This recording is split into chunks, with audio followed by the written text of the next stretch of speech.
여러분 안녕하십니까? 오늘 또 참으로 좋은 날입니다. 하나님의 놀라운 변화의 역사가 여러분에 나타나시기 바랍니다. 저는 여러분과 함께 욥기 3장 25절로 26절의 말씀을 가지고 욥의 변화라는 제목으로 은혜를 나누고자 합니다. 옛날 동방에 하나님을 잘 섬기는 사람이 있었습니다. 성경 그에 대하여 말하기를 순전하고 정직하여 하나님을 경외하며 악에서 떠난 자라고 칭찬을 아끼지 않았습니다. 그 사람이 바로 욥입니다. 욥은 인품이 온화하였고 지혜와 총명이 탁월하여서 당시 동방 일대에 사는 사람들로부터 존경을 한몸에 받고 있었습니다. 뿐만 아니라 그는 가정 환경과 물질 환경에도 축복을 받았습니다. 그래서 사라의 10자녀를 두었고 양과 약대와 소등 가축도 상당히 많았습니다. 그러나 어느 날 하나님 앞에서 사탄이 욥을 참수하기 시작했습니다. 사탄은 욥이 하나님을 섬기는 이유가 다른 데 있는 것이 아니라 물질이나 지위 또는 명예 등을 소유하고 보존하기 위한 데 있다고 말했습니다. 그래서 예전과는 달리 지금은 물질과 지위와 명예와 더불어 자신의 자식들을 하나님보다 더 사랑하고 있다고 참수하였던 것입니다. 그러자 하나님께서는 사탄으로 하여금 욥을 시험토록 허락하셨습니다. 그 결과 욥은 사탄의 공격으로 인해 물질과 자녀를 일시에 잃게 되었습니다. 그럼에도 불구하고 욥은 하나님을 원망하지 않았습니다. 그러자 사탄은 이제 두 번째로 욥을 시험하였습니다. 그래야 현대의학으로 말하자면 종양성 문둥병과 같은 악청이 몸에 나게 하였습니다. 이렇게 되자 욥은 잿더미에 앉아서 기왓장으로 자기 몸을 끓는 신세가 되었습니다. 그러면서도 그는 끝까지 원망과 불평을 하지 않고 믿음을 지켜나갔습니다. 그러나 욥은 이루 말할 수 없이 비참한 처지에 있게 되었습니다. 그 많던 재산도 다 잃고 눈에 넣어도 보지 않은 자녀들도 일시에 잃어버렸습니다. 게다가 건강도 잃고 나중에는 조강지처마저도 떠나고 많은 고통을 당하게 되었던 것입니다. 여러분 왜 욥이 이렇게 되었을까요? 하나님이 그렇게 만들었을까요? 결코 그렇지 않습니다. 욥이 그렇게 된 이유는 욥 자신에게 있었습니다. 욥은 자신에게 재앙이 다가오자 욥기 3장 25절로 26절에 이렇게 말했습니다. 나의 두려워하는 그것이 내게 임하고 나의 무서워하는 그것이 내 몸에 미쳤구나. 평강도 없고 안원도 없고 안식도 없고 고난만 임하였구나. 결국 욥은 좋으신 하나님을 전적으로 믿지 못했습니다. 그래서 불안한 마음을 가지고 두려워하였던 것입니다. 마음속에 불안이 깃들었다는 것은 하나님을 불신했다는 증거입니다. 만약 욥이 온전히 하나님 중심으로 살며 하나님만을 삶의 자원으로 삼았다면 돈이 있든 없든 환경이 좋든 좋지 않든 마음이 동요될 리가 없었으며 불안과 공포가 자리를 잡을 수가 없을 것입니다. 왜냐하면 하나님에 대한 온전한 사랑은 모든 두려움을 내어 쫓기 때문입니다.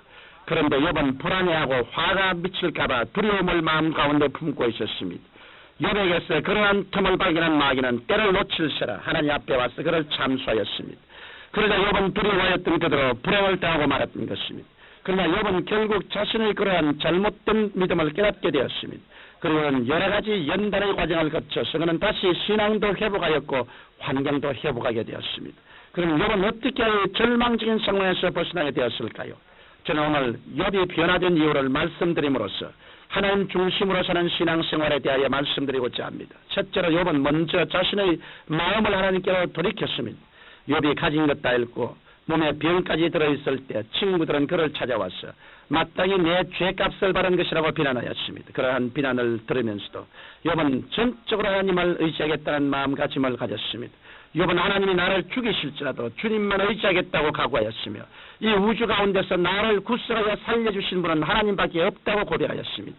시련을 겪은 욥은 이제는 물질이나 환경을 의지하지 않고 만군의 여호와 하나님을 삶의 자원으로 삼겠다는 신앙 고백을 하였던 것입니다. 환난을 당하기 전까지는 하나님을 섬긴다고 하면서도 마음 한구석에는 물질과 부에 슬며시 기대하고 있었던 욥이었습니다. 그러나 그가 시험을 받으면서 모든 것을 잃어버리게 됐자 결국 끝까지 의지할 분은 하나님밖에 없다는 사실을 깨달았던 것입니다. 그러자 그의 마음은 완전히 하나님께로 향하게 되는 변화가 일어났습니다. 그래야 그릇그릇 하나님만이 자신을 구속할 수 있으며 하나님만이 의지할 뿐이라는 고백을 하였던 것입니다. 오늘 또 하나님께서는 이러한 사람을 찾으십니다. 그러므로 주님만 의지하고 하나님을 삶의 원천으로 삼으십시오.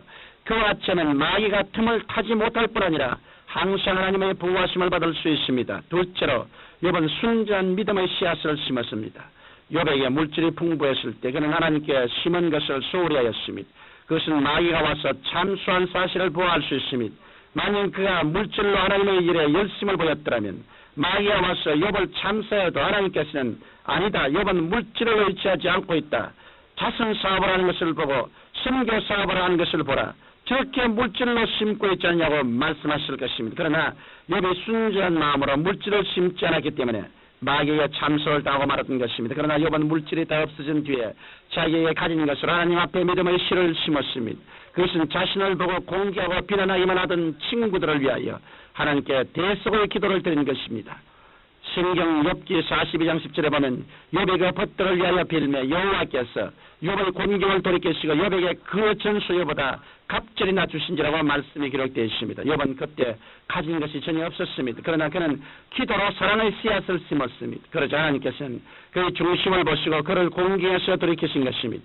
이러므로 여러분 가운데 문제가 있으신 분은 믿음의 씨앗을 심으십시오. 가진 것이 없으면 욥처럼 기도로서 심으십시오. 이같이 먼저 하나님 앞에 믿음의 씨를 심으면 여러분의 문제는 해결의 실마리가 풀리게 되는 것입니다. 셋째로 욥은 전능하신 하나님의 능력을 믿고 의지하였습니다. 욥은 하나님께서 기적을 베풀어서 자기를 도와주실 것을 믿고 인간의 수단과 방법을 의지하지 않았습니다. 인간의 수단과 방법만을 의지하면 물질이 없어지지 않을까, 환경이 변하지 않을까 하는 두려움이 떠날 날이 없지만 하나님의 능력을 믿는 사람에게는 두려움이 없습니다. 하나님께서 기적으로 없는 것을 있게 할 줄로 믿기 때문에 마음이 편안한 것입니다. 욥은 온갖 연단을 겪고 나서야 비로소 하나님은 무소 불능하시며 무슨 경륜이든지 이룰 수 있다는 하나님의 능력을 믿었습니다. 그러자 하나님께서는 욥의 그 믿음을 통해 역사하심으로써 욥에게 놀라운 축복을 허락하여 주셨습니다. 성령은 하나님께서 욥을 2배로 축복해 주셨다고 기록되어 있습니다. 그러므로 하나님의 능력을 믿고 의지하는 신앙이란 우리들에게 있어서 대단히 중요한 삶의 자원이 되는 것입니다. 사랑하는 청취자 여러분, 하나님께서는 여러분들이 마음을 다하고 뜻과 정성을 다하고 생명을 다하여 주 하나님을 섬기며 하나님 중심에 서기를 원하십니다. 그리고 하나님을 사랑하여 그의 나라와 그의 의를 먼저 구하는 모든 것이 여러분에게 더해지시기를 원하시고 계십니다. 욥은 환난과 시련과 풍파를 겪음으로써 신앙의 진리를 깨달았습니다. 그리고는 그는 삶의 자체를 하나님 중심 삶으로 바꾸었던 것입니다. 그러므로 여러분도 하나님을 전폭적으로 의지하고 믿음의 씨앗을 심으며 하나님의 능력을 의지하여 하나님 중심의 삶을 사십시오. 그럴 때 하나님께서 여러분에게 하늘문을 여시고 살 곳이 없도록 축복하여 주실 것입니다. 살아계신 아버지, 욥이 변화를 체험한 것처럼 우리도 다 나은 방향으로 변화를 받아 하나님의 은총과 축복의 그릇이 되게 하여 주옵소서. 예수님 이름으로 기도합니다. 아멘.